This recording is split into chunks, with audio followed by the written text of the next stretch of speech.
Bismillahirrahmanirrahim. Assalamualaikum warahmatullahi wabarakatuh. Innal hamdalillah nahmaduhu wa nasta'inuhu wa nastaghfiruh wa na'udzu billahi min shururi anfusina wa min sayyiati a'malina. May yahdihillahu fala mudilla lahu wa may yudlil fala hadiya lahu. أشهد أن لا إله إلا الله وحده لا شريك له وأشهد أن محمدا عبده ورسوله صلى الله عليه وعلى آله وأصحابه وسلم تسليما كثيرا. أما بعد, alhamdulillah kita bersyukur kepada Allah Subhanahu wa taala. Pada kesempatan hari ini kita berkumpul untuk tafaqquh fid din, memperdalam ilmu agama berkaitan dengan urusan dunia kita dan juga urusan akhirat kita. Pada kesempatan hari ini kita akan membahas tentang urusan dunia kita yang kalau bisa urusan dunia ini bisa memberikan keberkahan bagi kita, keluarga kita, dan kebaikan bagi akhirat kita kelak. Kita semuanya mayoritas insya Allah pedagang, Pak ya. Kita bahas tentang perdagangan. Jadi bagaimana kita bisa mendapatkan keberkahan dalam dagangan kita. Baik. Pertama yang kita harus ketahui bahwa pedagang itu adalah sesuatu yang sangat mulia. Ya, berdagang itu adalah sesuatu yang sangat mulia. Bahkan Allah Subhanahu wa taala memuji orang-orang yang berdagang juga. Tapi pedagang yang seperti apa yang Allah puji? Mereka adalah pedagang yang betul-betul semangat dalam berdagang dan mereka tidak lalai dari mengerjakan kewajiban agama seperti sholat, ya, zikir dan lain sebagainya. Allah Subhanahu wa taala berfirman dalam surat An-Nur ayat ke-37. Rijalun la tulhihim tijaratu wala bay'un an dzikrillah wa iqamis salah wa ita'iz zakah yakhafuna yawman tataqallabu fihi alqulub wal absar. Ada orang-orang laki-laki yang mereka ini berdagang, mereka berjualan, tapi dagangan mereka, jual beli mereka, bisnis mereka itu tidak membuat mereka lalai dari mengingat Allah, tidak membuat mereka lalai dari melaksanakan sholat dan membayar zakat. Bahkan mereka punya keimanan yang besar. Yakhafuna yawman tataqallabu fihil qulubu wal absar. Mereka adalah orang-orang yang takut terhadap hari kiamat, di mana di hari kiamat itu hati orang akan bergetar luar biasa takutnya. Mata orang sedang terbelalak karena melihat dahsyatnya hari kiamat, di mana dia akan diadili oleh Allah Subhanahu wa taala. Pedagang kalau punya rasa takut yang seperti ini, insya Allah dia akan jujur dalam berdagang. Dia tidak akan mau menipu orang. Dia tidak akan melakukan hal-hal yang dilarang oleh syariat. Makanya ini keistimewaan bahwa semua profesi apapun sebenarnya harus juga belajar ilmu agama. Karena ini prinsip dasar yang akan membentuk sikap seseorang dalam beraktivitas setiap hari. Baik dia sebagai pedagang, ya, ataupun sebagai pebisnis, kontraktor besar, proyek-proyek besar, ataupun dia sebagai pejabat, ataupun sebagai dokter, ataupun sebagai peneliti, apapun profesinya, kalau dia punya keimanan yang bagus, ketakwaannya bagus, maka keimanan dan ketakwaan inilah yang akan menjadikan kehidupan dia, aktivitas dia semakin berkah, dan tidak akan melakukan hal-hal yang berbau dosa ataupun menzalimi manusia. Karena kita semuanya hidup di dunia ini, ya, kita bermuamalah, interaksi kepada Allah Subhanahu wa taala dan juga berinteraksi kepada manusia. Hablum minallahnya bagus, hablum minannasnya juga harus bagus. Hubungan dia dengan Allah itu harus bagus, hubungan dia dengan manusia harus bagus. Ya, kita sebagai pedagang juga harus meyakini bahwa rezeki kita ini sudah diatur oleh Allah Subhanahu wa ta'ala. Kita semuanya, walaupun sekarang mungkin banyak yang dagang kok merosot omsetnya.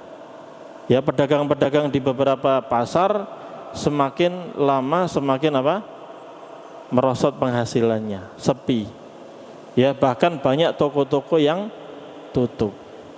Di sisi lain, harga-harga kebutuhan pokok melambung tinggi. Maka bagaimana sikap kita sebagai seorang muslim menghadapi kondisi ekonomi yang seperti ini? Ya, kita akan mengaca kepada Imam Ibrahim bin Adham. Ketika terjadi sesuatu yang sulit ekonominya, barang-barang mahal, maka beliau mengatakan, wallahi ma yahummuni law kanat habbatu al-qamhi bidinar. Demi Allah, saya enggak terlalu pusing memikirkan tingginya harga-harga kebutuhan pokok.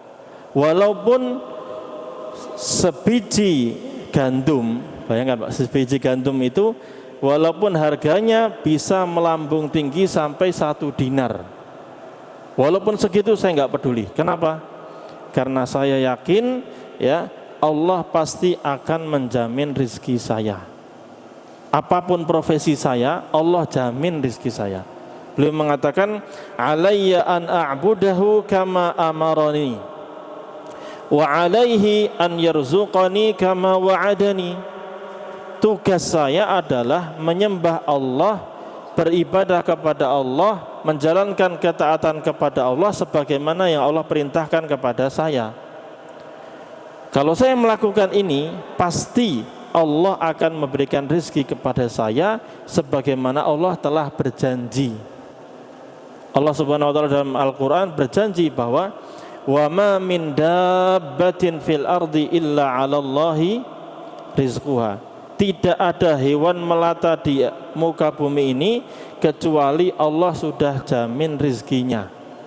Hewan saja sudah dijamin sama Allah, maka kita manusia yang lebih mulia mestinya sudah ada jaminannya. Harus yakin ini Pak. Hah? Yakin enggak nih? Yakin. Allah berfirman dalam surat Az-Zariyat, wa ma khalaqtul jinna wal insa illa liya'budun. Tidaklah aku ciptakan jin dan manusia kecuali agar mereka beribadah kepadaku. Ma uridu minhum mir rizqin wa ma uridu ayyut'imun. Saya memerintahkan mereka untuk ibadah bukan artinya saya ingin mereka memberikan makanan kepadaku atau memberikan rezeki kepadaku. Enggak. Allah enggak butuh apapun dari manusia, dari jin. Enggak, Allah enggak butuh. Ya, innallaha huwar razzaq dzul quwwatil matin. Allah lah yang akan memberikan rezeki. Allah maha memiliki kekuatan yang sangat dahsyat. Jadi kita harus yakin ekonomi kondisinya seperti apapun pasti Allah memberikan rezeki kepada kita. Yang penting kita ikhtiar buka tokonya, bismillah, niat ikhlas lillahi ta'ala, mencari nafkah. Hasilnya serahkan kepada Allah. Jangan putus asa. Waduh, sudah buka nggak ada yang datang juga nih. Ya akhirnya, wah daripada buka mending tidur di rumah. Ya nggak gitu. Kita tetap harus keluar rumah untuk bekerja. Tugas kita mencari nafkah adalah kewajiban. Adapun rizki itu adalah jatah. Jelas? Jatah dari Allah yang ngatur rezekinya. Cuman kita punya kewajiban untuk mencari rezeki. Kalau sedikit kita syukuri, kalau banyak kita syukuri.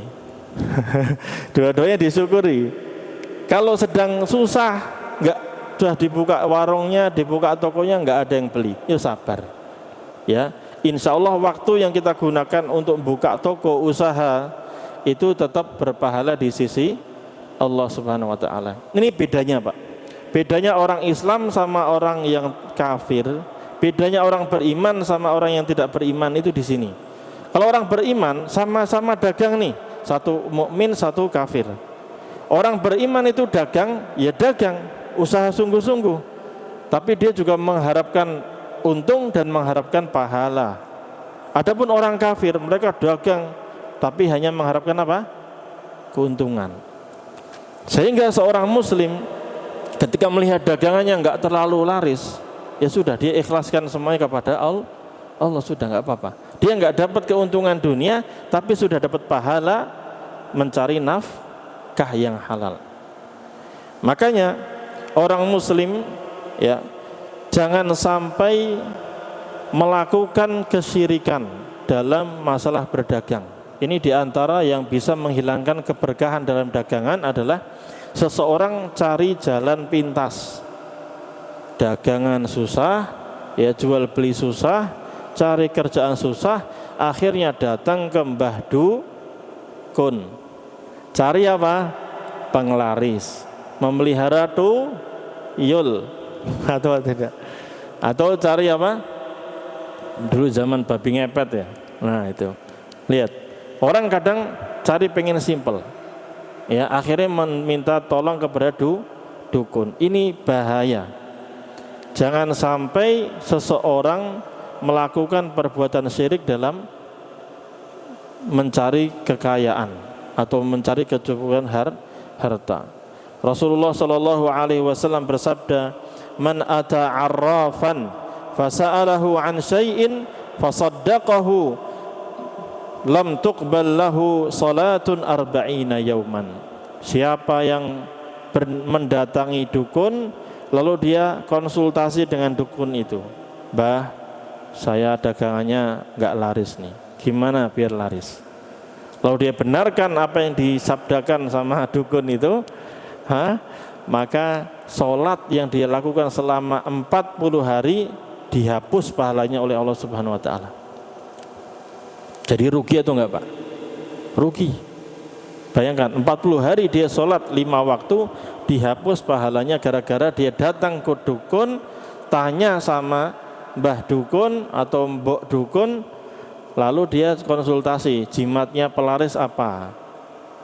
Ya, kalau sampai dia membenarkan, bahkan Rasulullah SAW dalam hadis yang lain riwayat Abu Dawud, beliau bersabda, "Man ataka hinan fasaddaqahu bima yaqul faqad kafara bima unzila ala Muhammad."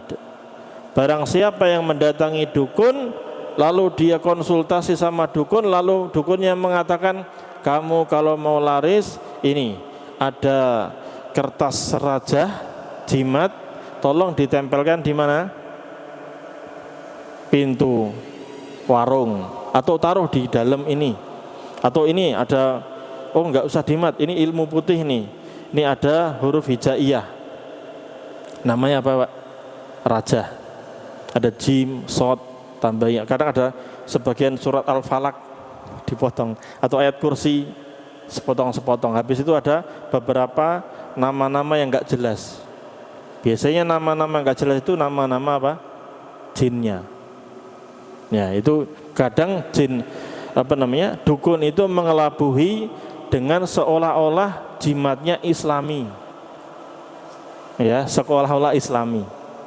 Itu namanya dukun ilmu putih. Ada dukun ilmu apa? Hitam. Biasanya kalau dikasih ilmu hitam apa? Ada modalnya keris, ya kan? Buhul-buhul, atau suruh nyebarin apa di bunga-bunga di tempat tertentu, atau dikasih benda tertentu suruh membersihkan, atau dia bahkan disuruh menyembelih apa? Hewan yang hitam seperti ayam cemani. Ayam kan itu? Cemani, Pak ya. Nah, itu kalau sampai dia melakukan menyembelih untuk selain Allah, bahaya lagi. Ini malah perbuatan apa? Syirik. Man dzabaha li ghairillahi faqad asyraka. Barang siapa yang menyembelih untuk selain Allah tadi, maka dia telah melakukan kesyirikan. Menyembelih untuk selain Allah contohnya apa tadi, Pak? Pengen dagangannya laris, pengen bisnisnya sukses, pengen infrastrukturnya enggak enggak hancur, maksudnya dia bangun bangunan besar, mungkin proyek tol ataupun apapun itu, kemudian awal peletakan batu pertama dia sembelihkan hewan di sana. Ada yang ekonomi, itu apa namanya? Ayam. Ada yang lebih bisnis apa? Biasanya kambing, ada yang kerbau, ada yang sapi. Itu sudah eksekutif. Sudah tingkat tinggi, mahal. Nah, ada nggak kayak gini? Ada. Ini perbuatan kesyirikan, bahaya. Perbuatan syirik yang seperti ini ya bisa mengakibatkan seseorang hapus amal kebaikannya. Sudah haji, hajinya hilang pahalanya. Sudah sholat, puasa, sedekah, hilang pahalanya. Gara-gara apa? Syirik besar, bahaya. Makanya jangan sampai rezeki yang telat itu seolah-olah waduh nggak pernah dapat ini. Jangan sampai lambatnya datang rezeki kepada kita mengakibatkan kita melakukan perbuatan yang haram, apalagi syirik. Contoh kesyirikan apa? Tadi jimat tadi, menggantungkan hal-hal tertentu. Kadang dagangnya sudah laris, masya Allah, sudah laris dagangannya, bisnisnya sudah lancar, tapi dia khawatir, khawatir nanti tiba-tiba tidak laris lagi, khawatir nanti bisnisnya rusak lagi. Maka dia gunakan apa Pak? Apa? Jimat untuk membentengi. Ada atau tidak? Tolak bala. Dia membawa beras kuning, kasih kunyit, kemudian kasih uang beberapa, digantungkan di pintu tadi. Untuk apa Ustaz? Tolak bala, biar gak bangkrut bisnis saya. Nah, atau macam-macam lah, itu inovasinya macam-macam. Nah, itu Rasulullah SAW bersabda, man ta'allaqa tamimatan faqad asyraka. Siapa yang menggantungkan jimat-jimat seperti itu, maka dia telah melakukan perbuatan syirik. Ya, tadi ini dosa besar yang paling besar. Jangan sampai gara-gara lemahnya ekonomi kita, lalu kita tergiur dengan tawaran-tawaran perdukunan. Ya, hendaknya kita sabar. Yakinlah bahwa rizki itu pasti Allah akan berikan kepada kita. Ya, Rasulullah Shallallahu Alaihi Wasallam pernah bersabda bahwa Jibril baru saja memberitahu kepada saya, ya, menyampaikan kepada saya bahwa innahu la tamutu nafsun hatta tastakmila rizqaha wa in abta'a 'alaiha. Sesungguhnya enggak akan mati seseorang pun sampai rizkinya, jatahnya sudah dihabiskan secara sempurna. Jadi kalau orang masih hidup, pasti rizkinya masih ada. Kalau rizkinya pasti ada, masih ada, pasti dia masih hidup. Paham? Jadi yakinlah bahwa selama bangun tidur masih bisa lihat gini, berarti ada rizki kita. Wa in abta'a 'alaihi, walaupun kadang rizki itu datangnya terlambat dan lambat datangnya, enggak ngacir kayak air yang mengalir gitu, enggak. Kadang sempit, tetes-tetes. Ujian. Semua kita pasti diuji oleh Allah Subhanahu wa ta'ala. Maka Rasulullah SAW bersabda, fattaqullaha wa ajmilu fit talab. Maka hendaknya kalian bertakwa kepada Allah Subhanahu wa ta'ala dan carilah rizki itu dengan cara yang bagus. Nah, ini penting Pak. Di sini bahasanya umum. Cari rizki dengan cara yang bagus. Berarti kita harus ada inovasi dalam masalah bisnis itu. Dalam berdagang, kita harus tahu pasarannya bagaimana, cara melariskan dagangan seperti apa, cara promosi seperti apa. Sekarang mungkin sebagian kita atau sebagian pedagang kalah dengan online. Nah, kita bagaimana bersaing dengan yang online itu? Ya, kita bisa bersaing dengan mereka. Bagaimana caranya? Kita bisa online juga, atau kita promosikan bahwa offline itu lebih terpercaya. Online kadang gambarnya bagus, waktu datang barangnya ternyata beda. Sementara kita yang offline bisa mempromosikan ini loh, barangnya jelas, asli. nggak KW, ya. Itu harus pintar-pintar kita dalam berdagang. Dan dalam berbisnis pun seperti itu. Kita sebagai pekerja karyawan ya di kantor, kita harus inovasi dalam bekerja, ya, maksimal dalam bekerja sehingga atasan kita pun bisa memuliakan kita. Mungkin bisa diangkat pangkatnya, naik sampai lama-lama jadi bos. Bisa atau tidak? Bisa.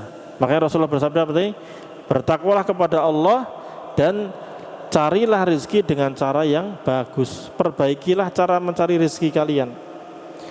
Wala yahmilannakum istibta'ar rizqi an ta'khudhuhu bima'siyatillah. Wala yahmilannakum istibta'ur rizqi an ta'khudhuhu bima'siyatillah. Jangan sampai lambatnya rezeki datang kepada kalian membuat kalian melakukan hal-hal yang diharamkan oleh Allah yang merupakan perbuatan maksiat kepada Allah. Fa innallaha la yunalu ma indahu illa bi ta'atih. Karena sesungguhnya rezeki yang datang dari Allah itu tidak bisa diraih kecuali dengan ketaatan kepadanya. Kalau ada orang bermaksiat, ya, apalagi melakukan perbuatan dosa besar, kesyirikan, kekufuran, kok rizkinya lancar, berarti itu adalah istidraj. Allah sengaja ulur dia, ya, semakin lalai, baru Allah hancurkan nanti di hari kiamat. Ya, makanya dunia ini Allah berikan kepada yang Allah cintai dan kepada yang Allah tidak cintai. Adapun keimanan, hidayah, taufik, ya, ibadah, ketaatan ini hanya Allah berikan hidayah kepada orang-orang yang Allah cintai. Baik. Di antara hal yang bisa mendatangkan keberkahan adalah hendaknya kita berdagang dengan dagangan yang halal. Pertama, barang yang kita dagangkan adalah dagangan yang halal. Pastikan kehalalannya.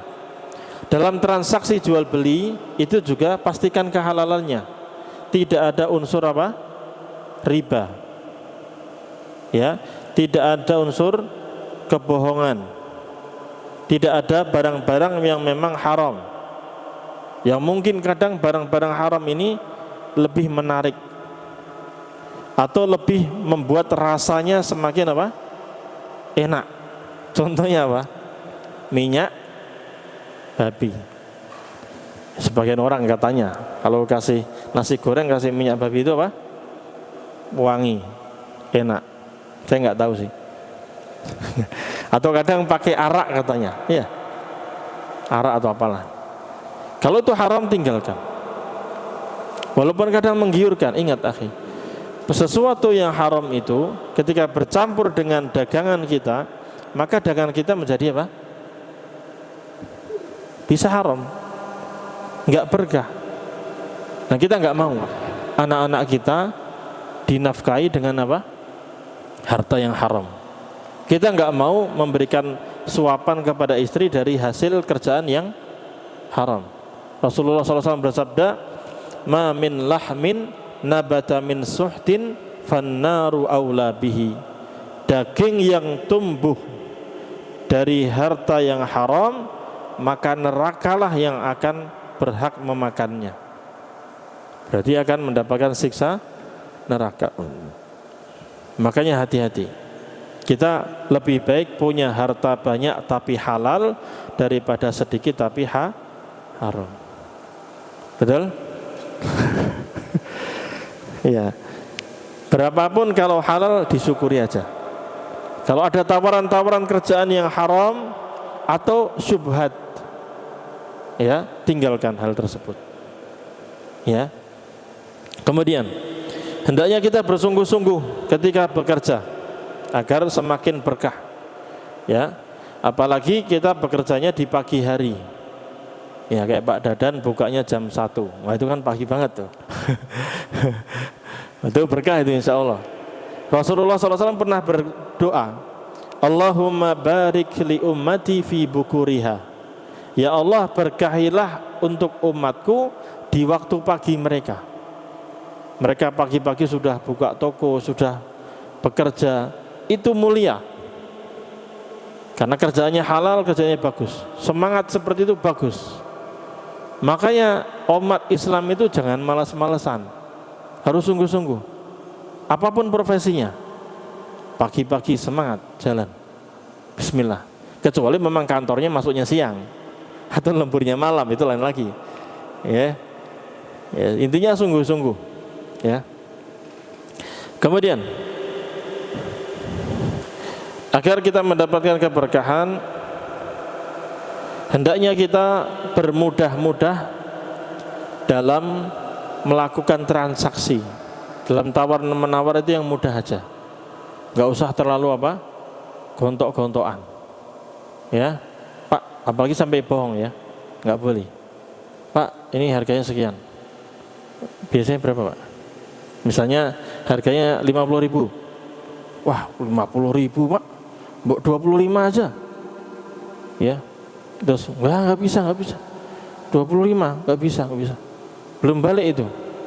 Terus, yaudah Pak, ini kan dipersusah, ya, dipersusah. Bahkan sampai marah-marahan, bahkan sampai mengatakan perbuatan kata-kata yang kotor. Jangan sampai seperti itu. Jadi dalam transaksi jual beli itu kita harus bermudah-mudahan. Tapi kalau kita tahu harganya memang segitu, ya nggak apa-apa tawar segitu.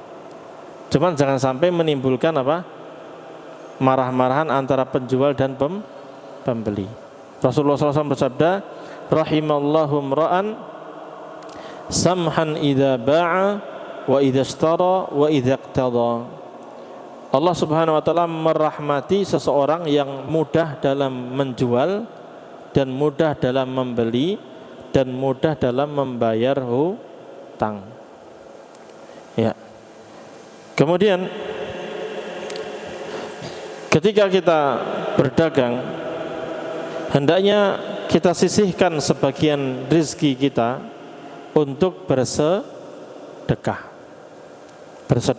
walaupun sedikit, ya, karena itu akan mendatangkan keberkahan bagi dagangan kita.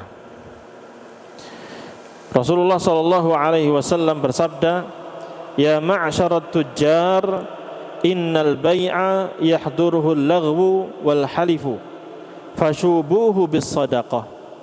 Wahai para pedagang, sesungguhnya transaksi jual beli itu, ketika Anda berjualan berdagang itu, biasanya di situ banyak terjadi perkara-perkara yang sia-sia, ngelamun, lihat ini lihat itu, mendengar ini mendengar itu, ya, di pasar apalagi ya.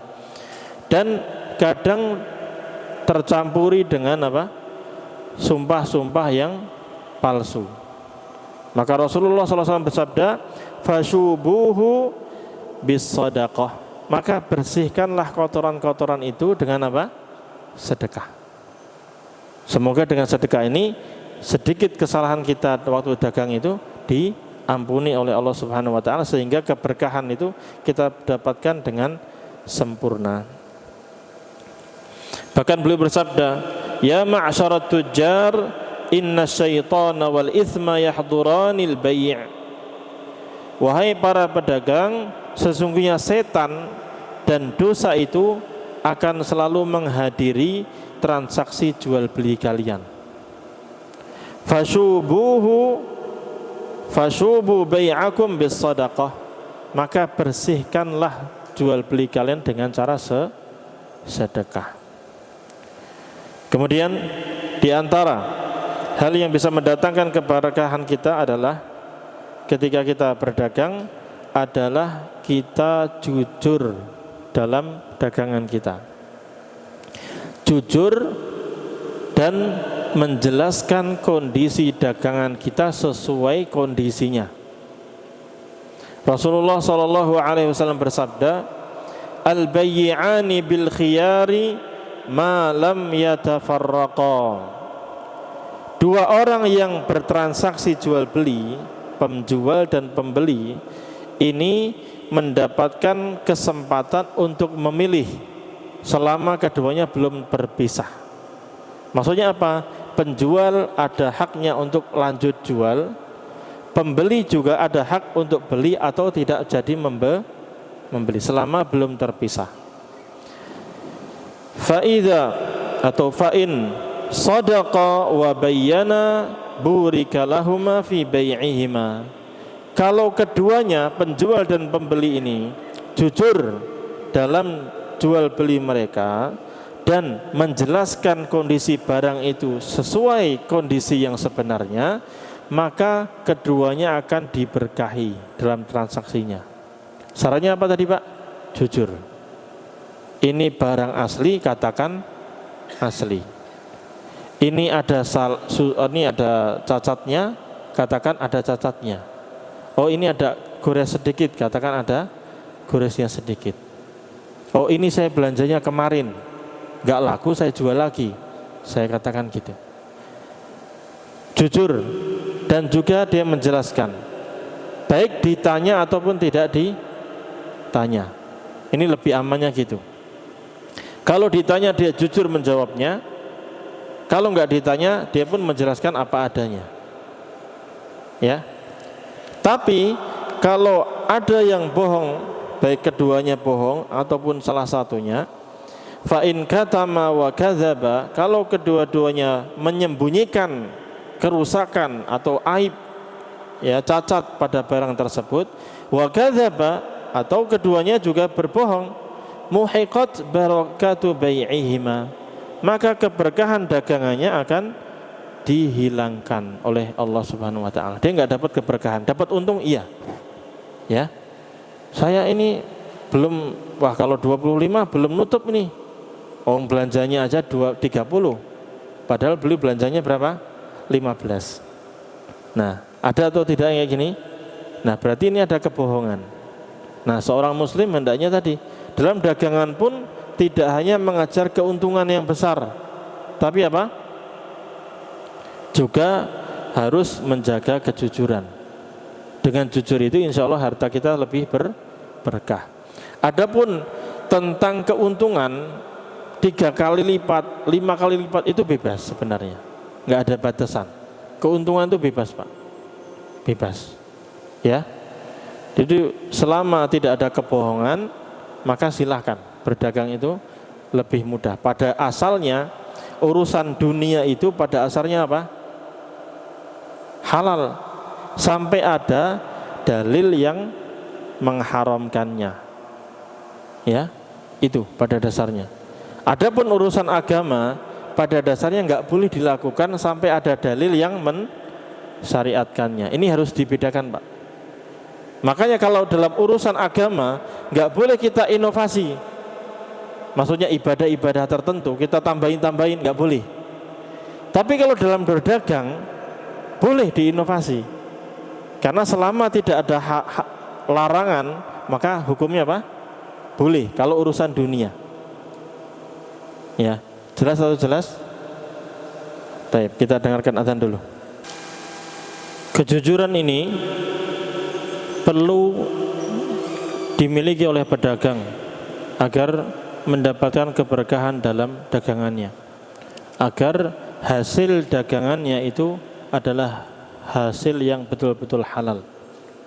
Ya, karena sesuatu yang didapatkan dengan cara yang haram, maka hasilnya pun haram.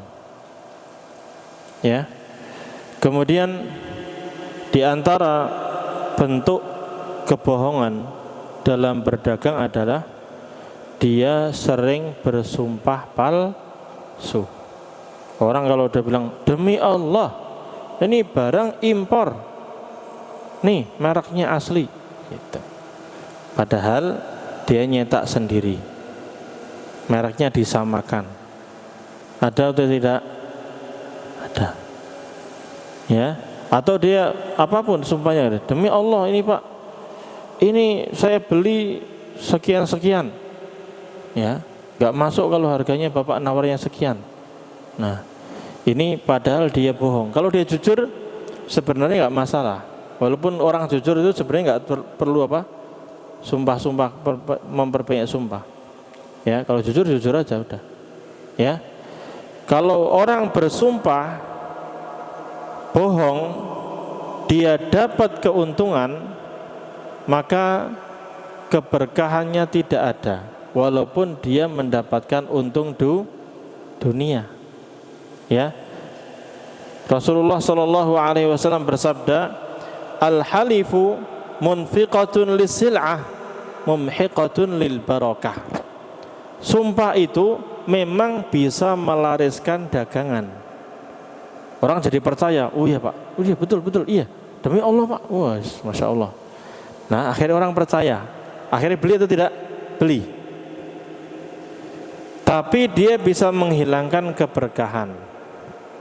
Ya, hasil dari sumpah palsu itu nggak berkah.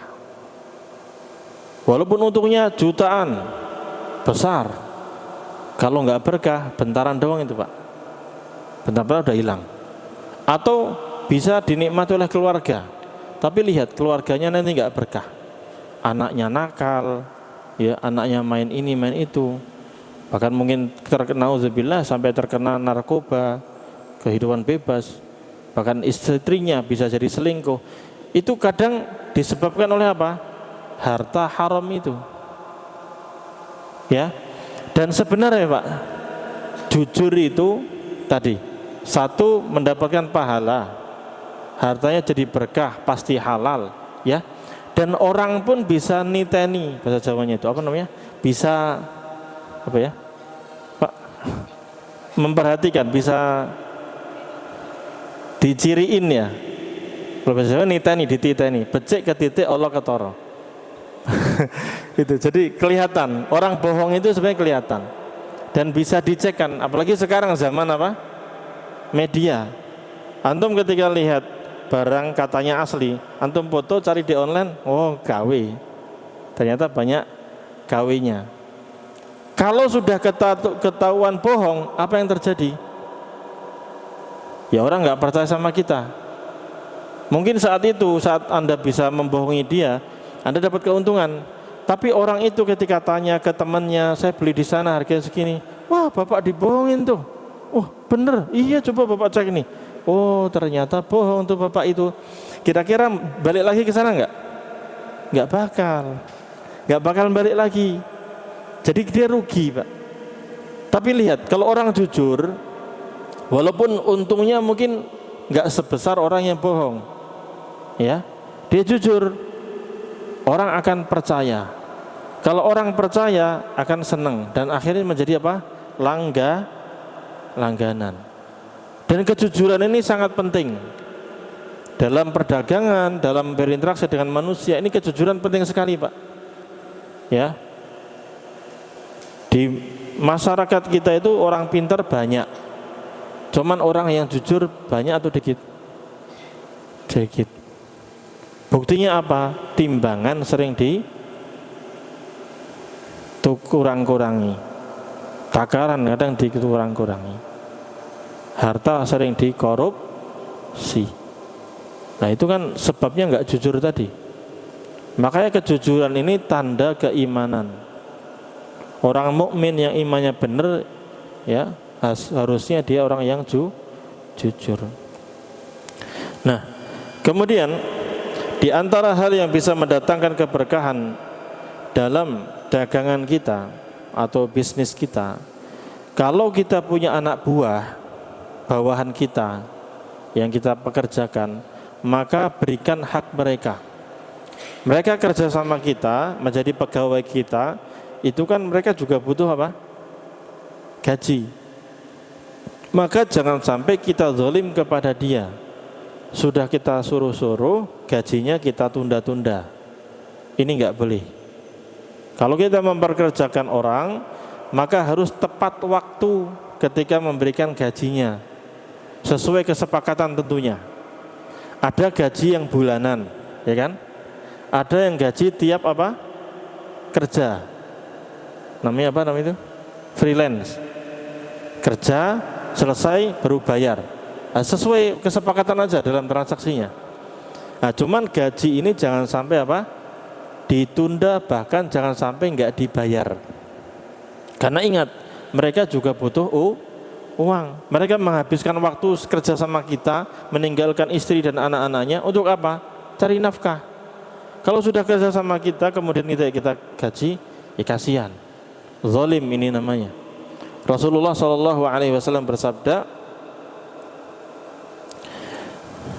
ya, inna a'zamal dzunubi indallah rajulun ista'mala rajulan fadhahaba bi ujratihi. Sesungguhnya di antara dosa yang paling besar di sisi Allah adalah seseorang yang memperkerjakan orang lain lalu dia pergi begitu saja dengan gajinya itu tidak membayarkan gaji kepada pegawainya. Ya. Makanya harus diberikan gaji itu sesuai dengan kesepakatan. Ya, bahkan Rasulullah SAW akan menjadi musuhnya ya bos-bos yang tidak mau membayar gaji kepada siapa? Pegawainya. Rasulullah SAW bersabda, salasatun ana khasmuhum yaumal qiyamah. Ada 3 orang yang akan berurusan dengan saya nanti di hari kiamat, akan menjadi musuhku nanti di hari kiamat. Bayangkan, musuhnya bukan Pak RT, bukan Pak RW, tapi siapa? Rasulullah sallallahu alaihi wasallam. Siapa di antaranya? Ya, di antaranya adalah rajulun istajara ajiran fastaufa minhu wa lam yu'tihi ajrahu. Seseorang yang memperkerjakan orang lain, lalu orang lain ini sudah kerja dengan bagus, tapi orang tadi tidak memberikan gaji upah kepada pegawainya. Ini bakal menjadi musuhnya Rasulullah sallallahu alaihi wasallam di hari kiamat. Kan ngeri, Pak. Ini hadis sahih Bukhari. Ya. Maka Rasulullah sallallahu alaihi wasallam bersabda, "A'tul ajira ajrahu qabla an yajifa 'araqahu." Hendaknya kalian berikan gaji kepada pegawai kalian sebelum keringatnya kering. Ini bahasa ya kiasan. Ya sebenarnya memang orang kerja itu kan keringatan. Ya. Kemudian sudah keringatan berhari-hari lagi nggak dikasih apa?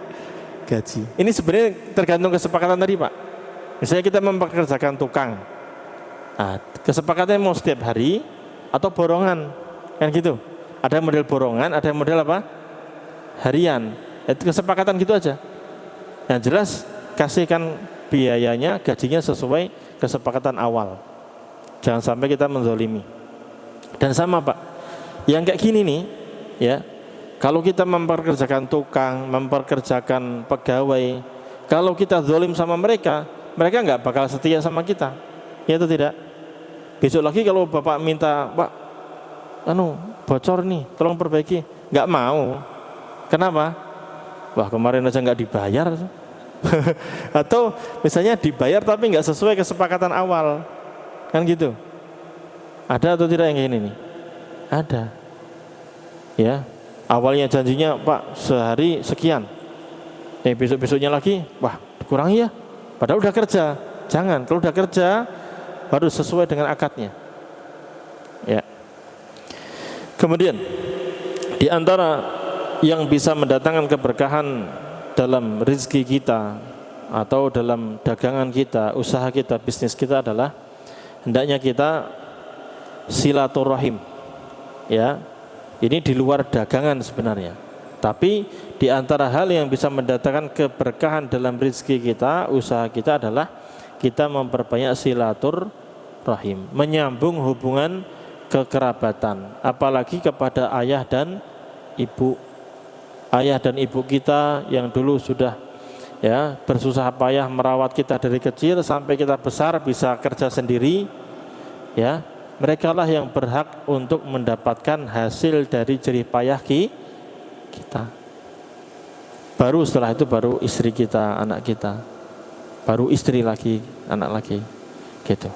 Baru keluarga, kerabat, kakak, adik. Paham? Jadi orang tua dulu, Pak. Maka sangat bagus sekali kalau misalnya seorang anak dia sudah punya penghasilan, lalu gaji pertama nih saya mau kasihkan ke siapa?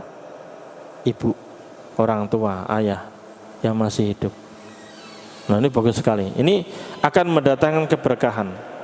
Rasulullah SAW bersabda, "Man sarrahu an yabsata aw yubsata lahu fi rizqihi aw yunsa'a lahu fi atharihi falyasil rahimah."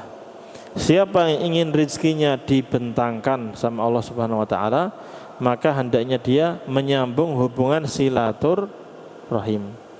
Dan menyambung hubungan silaturahim itu yang paling berat dan itu pahalanya besar, itu kita nyambung orang yang memutus hubungan dengan kita. Misalnya ada saudara kita masih kerabat, tapi sudah nggak mau negur kita. Kenapa? Alasannya, wah sudah beda aliran itu, misalnya gitu. Akhirnya dia nggak mau ketemu sama kita, ya. Lalu dia udah nggak mau salaman sama kita. Atau urusan lain yang kadang tentang keluarga itu urusan apa? Warisan, bagi-bagi warisan. Sudah beli dianya zalim, nggak mau nyapa kita lagi. Dia ngambil harta banyak dari warisan itu, kita cuma dibagi sedikit, nggak sesuai hukum syariat. Gitu dia mutus hubungan silaturahim. Maka ketika kita berbuat baik kepada mereka ini, inilah yang namanya menyambung silaturahim, menyambung rahim. Nyambung, dikatakan nyambung itu kan awalnya putus, lalu kita sambung. Paham? Inilah silaturahim. Asli kata silaturahim itu dari situ. Jadi ada orang yang memutuskan hubungan kekerabatan dengan kita, lalu kita bantu dia, kita tolong dia sehingga hubungannya menjadi akrab lagi. Ini namanya silaturahim. Dan ini pahalanya besar. Dan ini bisa membuat harta kita tambah berkah, rezeki kita tambah berkah. Kemudian yang terakhir, setelah kita usaha sekuat tenaga kita, ya kita berusaha, dagangan kita, usaha kita, bisnis kita, berusaha sehalal mungkin dan segiat mungkin, ya udah kerahkan semua kemampuan kita, kesungguhan kita. Yang paling penting adalah kita banyak minta tolong kepada Allah. Jangan lupa doa. Ingat, Allah lah yang menggerakkan semuanya. Allah yang menggerakkan orang untuk beli di barang kita. Allah yang menggerakkan barang kita menjadi laris. Allah yang memutarkan semua rizki itu, yang atur semuanya apa? Allah Subhanahu wa ta'ala. Tadi yang kita sebutkan di awal itu usaha-usaha kita.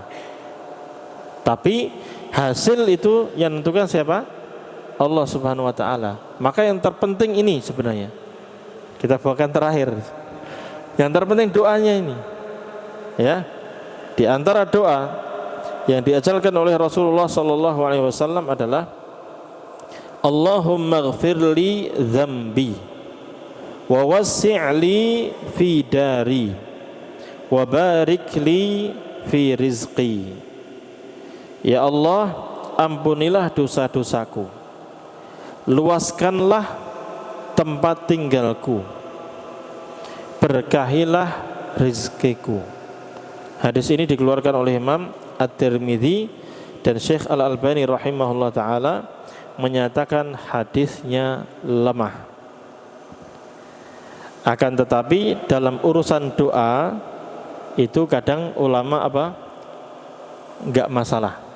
Bahkan seandainya kita pakai bahasa Indonesia pun enggak ada dalilnya, pakai Indonesia, ya Allah berikan aku rezeki, ya Allah mudahkan saya untuk menikah, ya Allah mudahkan saya untuk punya anak, ya Allah mudahkan saya untuk punya kerjaan yang baik, yang halal, penghasilan yang berkah, ya Allah lariskanlah daganganku. Kan pakai bahasa Indonesia itu enggak apa-apa.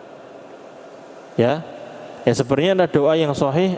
Apa di antara doa yang sahih? Insyaallah kita semua hafal. Allahumma inni as'aluka ilman nafi'a wa rizqan thayyiba wa amalan mutaqabbala. Ya Allah, aku memohon kepadamu ilmu yang bermanfaat, rezeki yang baik, yang halal, dan amalan yang diterima. Dalam doa yang lain kita doanya Allahumma inni as'aluka ilman nafi'a wa rizqan wasi'a wa shifaan min kulli da'. Ya Allah, aku memohon kepadamu ilmu yang bermanfaat dan rizki yang luas dan kesembuhan dari segala penyakit. Ini penting. Kita butuh ilmu, butuh juga rizki, tapi butuh juga kesehatan. Rizki banyak nggak sehat, akhirnya habis untuk berobat. Dan tadi subhanallah, dua doa ini ada kriteria rizki yang berbeda. Yang pertama kita cari rizki yang baik, yang halal. Yang kedua kita minta rizki yang apa? Luas. Nah, itu kan nikmat. Dapat rizkinya halal dan banyak. Itu sangat luar biasa, nikmat. Sehingga dengan itu kita semakin bersyukur kepada Allah dan kita bisa melakukan hal-hal yang bermanfaat dengan harta yang Allah berikan kepada kita. Kita bisa membantu orang, ya terutama menafkahi keluarga dulu, ya silaturahim tadi, membantu kerabat-kerabat kita, orang tua kita, kerabat kita, kakak adik kita, paman-paman kita. Lalu kita bisa membantu orang lain, fakir miskin. Kita bisa membantu dakwah. Kita bisa membangun masjid. Dengan apa itu, Pak? Uang. Ya, kaya memang tidak wajib, tapi kalau kaya bermanfaat itu lebih besar manfaatnya. Dan Rasulullah bersabda apa? Manusia yang paling baik adalah yang paling bermanfaat bagi orang lain. Kita bisa umroh, bisa haji, itu dengan apa? Jalan kaki? Atau apa, Pak? Bayar tiket. Pakai apa itu? Uang. Dan itu butuh harta. Walaupun haji dan umroh itu ada haji nisab, ada haji apa? Nasib. Tahu Pak? Ibu-ibu udah tahu kayaknya. Haji nisab ini bahasa candaan doang ya. Maksudnya orang kaya punya harta, dia bisa daftar haji, daftar umroh sehingga dia berangkat. Nisab, hartanya banyak. Yang gitu. Ada haji nasib, nggak punya uang kita, cuman tiba-tiba ada orang baik. Toh ini di masjid ini ada yang belum umroh nggak nih? Saya minta 5 orang, tolong didata, buatin paspor, buat apa? Visa, urus aja itu sendiri, tapi nanti untuk biaya umrohnya saya bayarin. Kan enak, namanya haji apa? Nasib. Pilih mana, Pak? Jadi lihat. Kenapa kita bahas ini, Pak? Dagang harus berkah. Karena tadi kita itu hidup di dunia butuh apa? Harta yang halal. Dan salah satu usaha kita yang tadi berdagang, berbisnis, baik menjual barang atau menjual jasa, mengajar ataupun yang lainnya. Jadi guru, jadi dosen, ya, apapun profesinya, dokter. Ya, selama itu halal kerjakan. Dan tolong perhatikan koridor-koridor syariat seperti yang telah kita sebutkan tadi, sehingga hasil harta itu betul-betul berkah, bermanfaat. Wallahu taala a'lam bis-shawab. Cukup? Ada yang ditanyakan? Assalamualaikum warahmatullahi wabarakatuh. Waalaikumsalam warahmatullahi wabarakatuh. Ini Ustaz, kita kan dalam berdagang itu dianjurkan untuk bermudah-mudahan dan juga untuk menjaga keberkahan. Nah sekarang kita menghadapi seorang pembeli yang super ngeyel kalau dibilang. Kita ngambil keuntungan dari satu item itu hanya 10%. Ambillah contoh, harga kita jual 100.000, kita dengan modal 90.000. Kita katakan ini saya jual 100.000 misalkan. Tapi dia nawar dengan nggak kira-kira, ambil contoh dengan nawar 40.000 lah, ya kan? Nah terus kita bilang, oh itu belum dapat, ya kan? Itu belum dapat. Tapi tetap dia ngeyel hampir nawar sampai 50, 60, 70 kan? Sementara itu masih di bawah harga modal kita gitu. Dan akhirnya karena kita nggak kasih, dia ngegerutu gitu, ngoceh-ngoceh di belakang. Itu gimana Ustaz yang ngadepnya, Ustaz? Sabar. Tadi jawabannya sabar. Iya. Iya, ya itulah lika-liku berdagang Pak. Bapak lebih paham. Cuman kalau kondisi orang yang seperti itu, tadi kita yang penting sudah jujur aja Pak. Bahwa Pak, Bu, mohon maaf Bu, kalau seperti ini nggak masuk sih.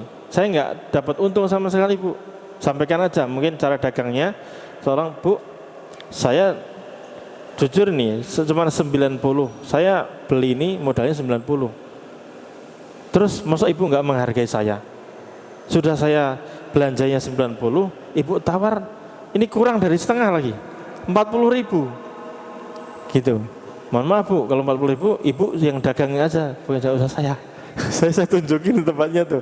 Kalau mau belanja Ibu dagang aja, saya beli dari Ibu deh. Gitu Pak ya. Iya digituin ya. Kita kerjain juga gitu.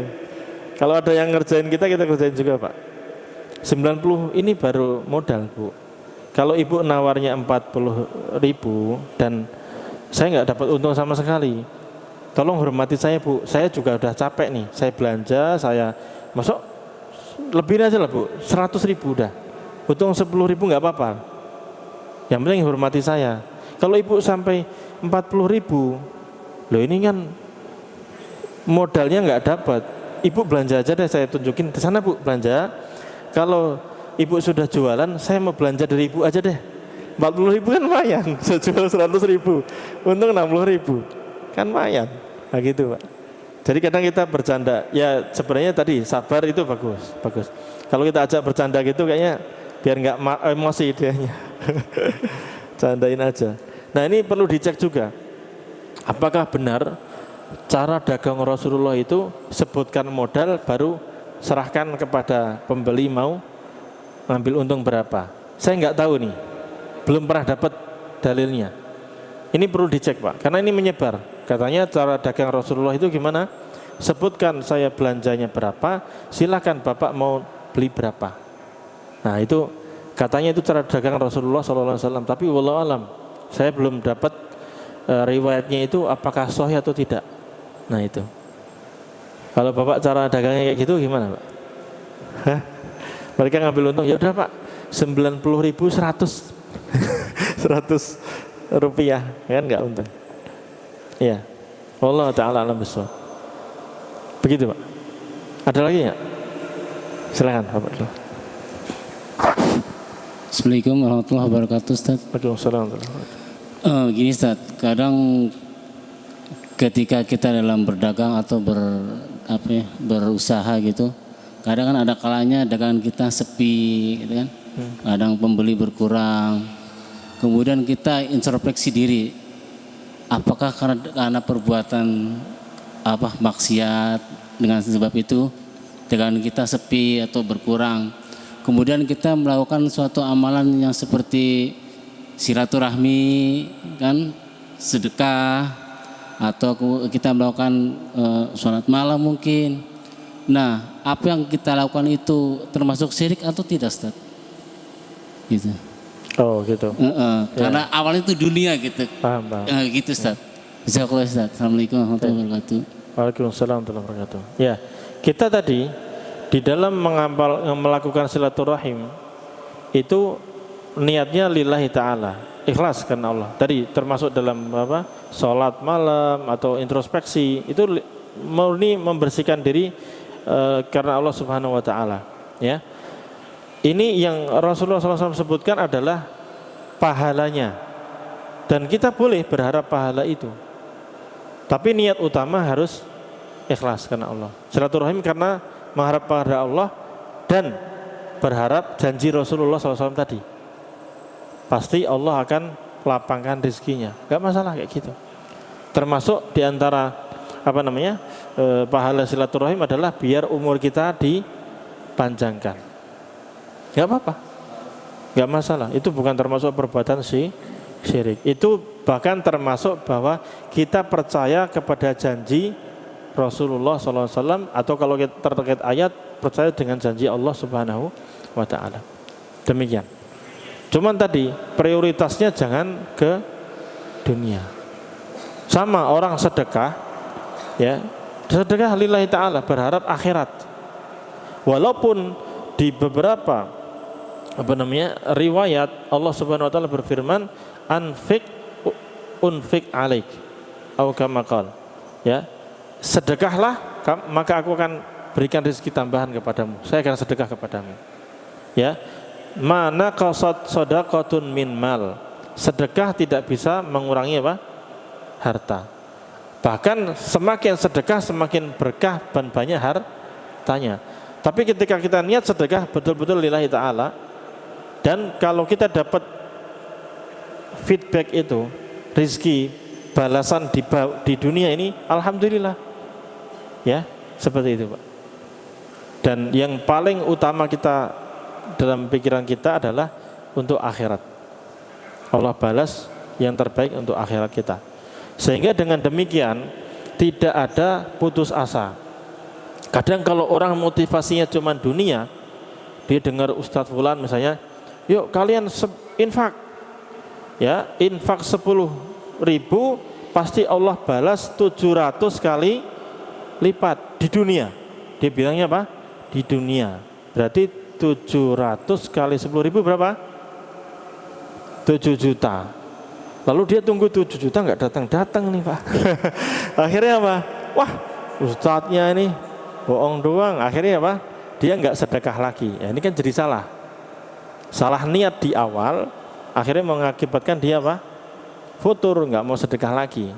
Padahal ya pelipatan ganda itu bisa jadi di akhirat nanti. Dan itu lebih besar tentunya. Ya. Memang Allah Subhanahu wa taala berfirman, orang yang berinfak di jalan Allah itu Allah akan lipat gandakan. Dia seperti apa? Kamatsali habbah. Orang yang bersedekah itu berapapun itu seperti apa? Satu biji. Fi apa? Kamal habbatin ambatat sab'a sanabil. Ya, seperti biji tumbuh lalu ada berapa cabang? 7 cabang. Fi kulli sumbulatin mi'atu habbah. Setiap cabang ini ada 100 biji. Satu biji jadi berapa? 700. Kan gitu. Nah, ini pelipat gandaan bisa jadi di akhirat. Allah akan lipat gandakan menjadi besar pahalanya, gitu. Tapi bisa juga di dunia Allah akan lipat gandakan. Cuman jangan terlalu berharap yang di dunia ini. Berharaplah yang besar di sisi Allah Subhanahu wa taala. Wal akhiratu khairun walal akhiratu khairu wa abqa. Wal akhiratu khairu wa abqa. Dan akhirat itu lebih baik dan lebih kekal. Jelas, Pak? Aman. Baik. Silakan, ada pertanyaan lagi? Silakan, Mas. Assalamualaikum warahmatullahi wabarakatuh. Izin bertanya Ustadz, saat ini saya berprofesi sebagai ojek online. Apa hukumnya terima orderan di dalam masjid Ustadz? Apakah itu termasuk ke dalam bentuk transaksi jual beli yang dilarang? Terima orderan di masjid, ada transaksi di situ. Lebih baik di luar. Lebih baik di luar. Buka aplikasinya di luar, lebih baik di luar. Tapi Mas, untuk memastikan tanya Ustadz lain. Tanya Ustadz lain untuk memastikan. Tapi kalau lihat akadnya itu kan jatuhnya antum sudah membuka aplikasi, lalu ada orderan masuk, antum iyakan. Berarti ada seolah-olah penjual, Pak kirim barang ini, atau Pak jemput saya, iya, gitu. Apalagi langsung bayar. Tapi tanyakan Ustadz lain aja. Lebih amannya hal-hal transaksi itu dibawa ke luar masjid. Seperti antum pesan online itu. Wallahu a'lam bishawab. Ya, silakan.